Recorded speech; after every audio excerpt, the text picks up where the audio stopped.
আজকে সাবেক প্রধানমন্ত্রী শেখ হাসিনা, সাবেক স্বরাষ্ট্রমন্ত্রী আসাদুজ্জামান খান কামাল এবং সাবেক আইজিপি চৌধুরী আবদুল্লাহ আল মামুন, এই তিনজনের বিরুদ্ধে জুলাই আগস্ট গণ অভ্যুত্থান চলাকালে মানবতা বিরোধী অপরাধের অভিযোগের মামলার 4 শুনানির জন্য দিন ধার্য ছিল। প্রসিকিউশনের পক্ষ থেকে ইতোপূর্বে 4 শুনানি সম্পন্ন হয়েছিল। আজকে ডিফেন্স কাউন্সিলস অর্থাৎ আসামি পক্ষের আইনজীবীর পক্ষ থেকে 4 শুনানির জন্য দিন ধার্য ছিল। ডিফেন্সের পক্ষে 4 শুনানি সম্পন্ন হয়েছে। আসামি চৌধুরী আবদুল্লাহ আল মামুনকে আজকে ট্রাইব্যুনালে হাজির করা হয়েছিল। আগামী 10 জুলাই 2025 তারিখে অভিযোগ গঠনের শুনানির উপরে আদেশের জন্য দিন ধার্য করা হয়েছে। সেদিন অভিযোগ গঠন হবে কি হবে না এটি নির্ধারণ করবে ট্রাইব্যুনাল। এটি ছিল আজকে ট্রাইব্যুনাল।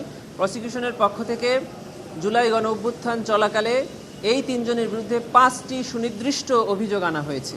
সেই 5টি সুনির্দিষ্ট অভিযোগ থেকে ওনারা অব্যাহতি চেয়েছেন এবং আমরা প্রসিকিউশনরা অভিযোগ গঠনের জন্য আবেদন করেছি। সেটির উপরেই আদেশ হবে আগামী 10 জুলাই 2025।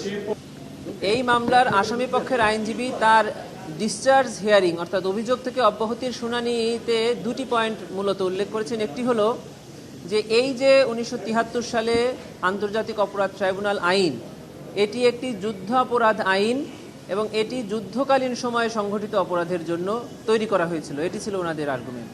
আমরা বলেছি এই আইনের সেকশন 3 সাবসেকশন 1 এখানে সুস্পষ্ট করে বলা আছে যে এই আইন প্রণয়নের আগে অথবা পরে যদি কোনো মানবতা বিরোধী অপরাধ সংঘটিত হয় এই বাংলাদেশের টেরিটরির মধ্যে, তাহলে এই ট্রাইব্যুনাল উক্ত অপরাধের বিচার করতে পারবেন। অতএব এটি যে যুদ্ধ অপরাধের আইন, এটি এই আইনের আগাগোড়ার কোথাও বলা নাই। 2 নম্বর ওনারা বলেছিলেন যে এই মামলায় ওনার বিরুদ্ধে আনিত অভিযোগ অসত্য, মানে মিথ্যা। এক্ষেত্রে বিজ্ঞ চিফ প্রসিকিউটর ট্রাইব্যুনালকে জানিয়েছেন যে এটি সত্য কি মিথ্যা এটি নিরূপণের সময় চার্জ হিয়ারিং নয়। চার্জ হিয়ারিং হলো কোনো আইনগত সুস্পষ্ট ত্রুটি আছে কিনা। সত্য মিথ্যা নির্ধারণ হয় ট্রায়ালে। চার্জ ফ্রেম হলেই কেবল বিচার হবে কি হবে না সেটা নির্ধারণ করা হবে। অতএব উনি যে অভিযোগ এনেছেন, উনি যে কথা বলেছেন যে এটি অসত্য, সেটা নির্ধারণ হবে যদি চার্জ ফ্রেম হয় তারপরে বিচারে গিয়ে।